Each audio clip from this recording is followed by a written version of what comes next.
What does it truly mean to be family? Is it just the bond of blood, or something deeper, something unseen? Some children are born into love, while others spend years searching for it. And sometimes, kindness walks into their lives disguised as a stranger, only to become the very heartbeat they never thought they'd have. This is the story of how kindness erased the word step and turned it into something far greater than family by blood. A story of pain, of tears, of quiet prayers whispered in the night, and of one act of love that changed everything. Her name was Emily Grace, a 12-year-old girl with eyes that carried both innocence and storms. She lived in a quiet suburban town in America where every house looked almost the same: white fences, trimmed lawns, and families that seemed perfect from the outside. But behind Emily's front door, life was anything but perfect. Her father, Michael, was a devoted Christian man, gentle and kind. But tragedy had left a permanent scar on their family. Emily's mother had passed away from illness when Emily was just 7 years old. Since then, the little girl who once laughed in the garden, danced in the living room, and sang in the church choir had grown quiet. Too quiet. Nights for Emily were often filled with muffled sobs beneath her pillow. She missed the warmth of a mother's hug, the soothing voice that prayed with her before bed. And though her father did his best, there was always a hollow ache in her heart, one no father could fully replace. Michael prayed every night, asking God for strength to raise his daughter and for healing in her fragile little soul. And then, a new chapter entered their lives. Her name was Sarah Matthews, a woman in her early 30s, graceful yet simple, with a soft smile that carried stories of her own. Sarah was kind, warm-hearted, and carried a faith that seemed unshakable. She met Michael through church outreach programs, where she volunteered often. Slowly, gently, their friendship grew into something deeper. When Michael introduced Sarah to Emily for the first time, the little girl felt her world tremble. Emily sat at the edge of the couch, clutching her doll tightly, her eyes suspicious. Guarded, in her heart, a question screamed. Who is this woman? And why is she sitting where my mother used to sit? Sarah, noticing the child's discomfort, didn't rush.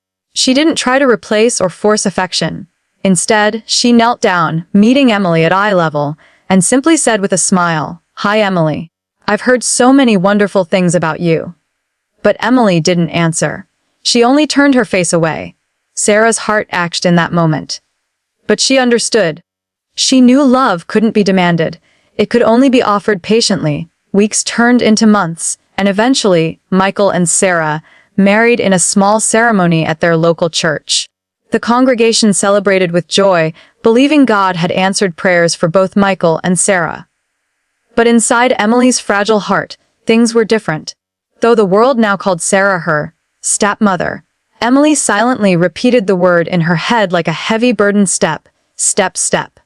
It felt like a wall, like a reminder that Sarah didn't belong, that no matter what, she could never be her real mom. And so began the quiet battle of hearts inside that little house, if a stepdaughter longing for the past, and a stepmother praying for a chance to love. The weeks after the wedding should have been filled with joy, but inside Emily's heart, a storm was brewing. Every morning, Sarah would gently knock on Emily's door. "Good morning, sweetheart. Breakfast is ready." But Emily would pretend to still be asleep, clutching her pillow tightly, refusing to answer. At the dinner table, Sarah would carefully place Emily's favorite foods: pancakes with strawberries, macaroni with extra cheese, hoping to spark a smile. Yet Emily would push the plate slightly away, eating only enough to silence her father's worried glance. In church, when Sarah tried to hold her hand during prayer, Emily would slowly slip her fingers free, folding her arms instead.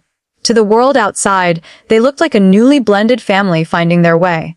But behind closed doors, Sarah often found herself in tears. She wanted so desperately to love Emily, not to replace her mother, but simply to be there for her. Yet every attempt seemed to be met with a wall of silence.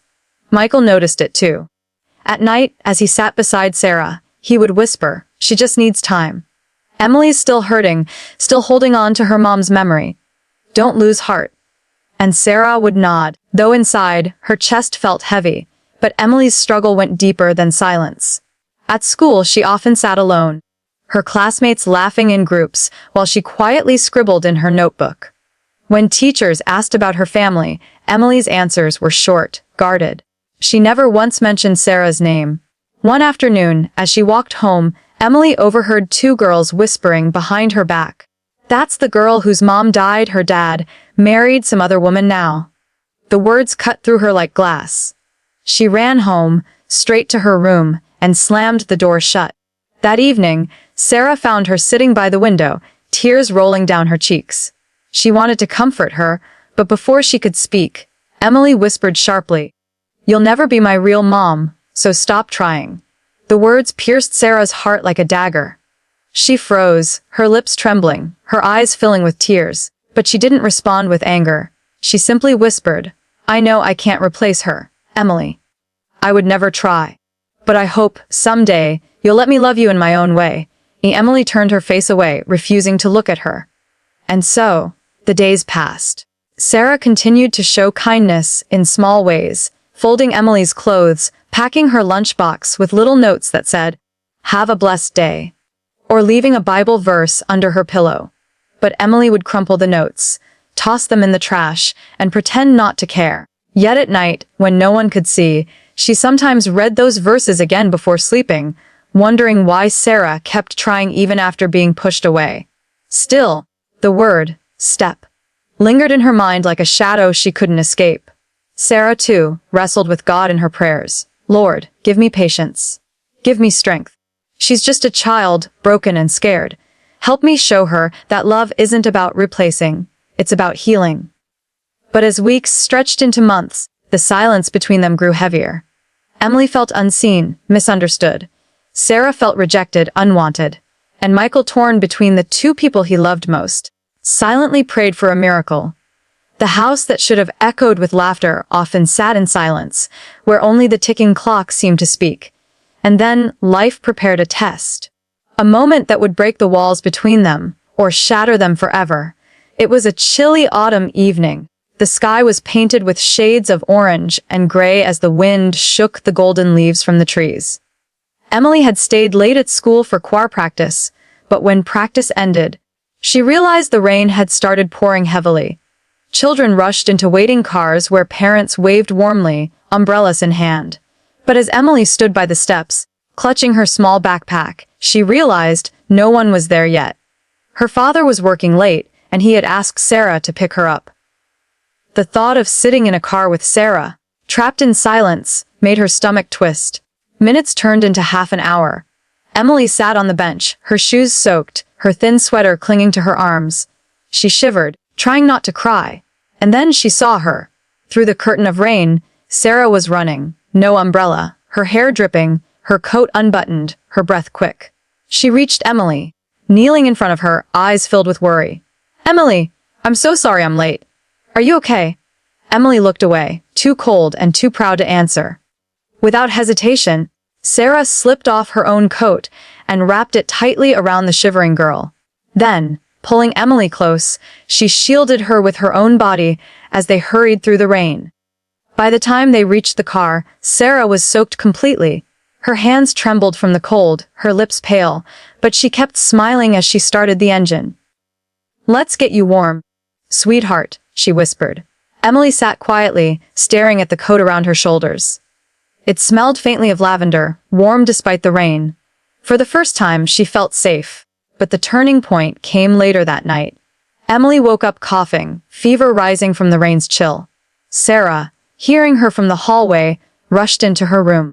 Without a second thought, she stayed by Emily's side all night, placing a cool cloth on her forehead, whispering prayers softly, and holding her tiny hand as if it were the most precious thing in the world. At one point, Emily opened her tired eyes and whispered weakly, "Why are you still here? You don't have to." Sarah's eyes filled with tears, but her voice was steady. "Because I love you, Emily. Not because I have to, but because God put you in my heart. You may not call me Mom, and that's okay. But nothing will ever stop me from loving you as if you were my own." For the first time in years, Emily didn't pull her hand away. She let Sarah hold it. And in that fragile, fevered night, something inside her began to soften. The next morning, when the fever had finally broken, Emily whispered so softly Sarah almost missed it. "Thank you." It was just 2 words. But to Sarah, it was a miracle. The first crack in the wall that had divided their hearts. From that day forward, things didn't change overnight. But little by little, Emily began to see Sarah differently. Not as a stranger stealing her mother's place, but as a woman who had chosen to love her, even when she was hardest to love. And that was the beginning of the healing. The weeks after that fever night were different. Subtle, but undeniable. Emily, who once avoided Sarah's gaze, now lingered a little longer at the breakfast table. She still didn't talk much. But when Sarah placed pancakes in front of her, she whispered, "Thanks." At church, when the pastor invited everyone to bow their heads in prayer, Emily didn't pull her hand away when Sarah reached for it. Her small fingers, hesitant at first, slowly intertwined with Sarah's. And then one evening, something happened that changed everything. Emily had been working on a school project. Family heritage. Each student was asked to bring pictures of their family and talk about their traditions. Emily dreaded the assignment. She missed her mother deeply and felt torn about including Sarah. That night, as she sat at the dining table surrounded by scattered photos, Sarah approached quietly. "Do you want some help?" she asked gently. Emily hesitated. Her throat tightened. And then, with tears welling up, she whispered, "I don't know what to do. She's gone. And you're here, and I don't know where you fit." Sarah sat beside her, her own eyes glistening. "Emily, your mother will always be part of you. Nothing and no one can take her place. But maybe God sent me not to replace her, but to walk beside you, to love you in the ways I can." Emily looked into Sarah's eyes for a long moment. And for the first time, she didn't see a stranger. She saw a woman who had chosen her, who had stepped into her brokenness and stayed. The next day at school, when Emily stood before her class with trembling hands, she showed 2 pictures, one of her late mother and one of Sarah. Her voice shook as she said, "This is my mom, and this is Sarah. She's not my stepmother. She's just family." Sarah heard about it later from Michael, and tears ran down her face as she whispered a prayer of gratitude. From that day forward, the word step slowly disappeared from their lives. Emily began to call her Mom Sarah. And though it was different from mom, it carried something powerful: acceptance, love, and respect born not from blood, but from kindness. Years later, when Emily grew older, she would look back and realize that love is not about replacing what was lost, but about filling empty spaces with grace. And Sarah, she learned that sometimes the hardest hearts to reach are the ones most in need of love. That patience, prayer, and kindness can break down even the tallest walls. Because true family is not just who you're born to, it's who chooses to stay. It wasn't blood that made them family, it was kindness that erased the word step.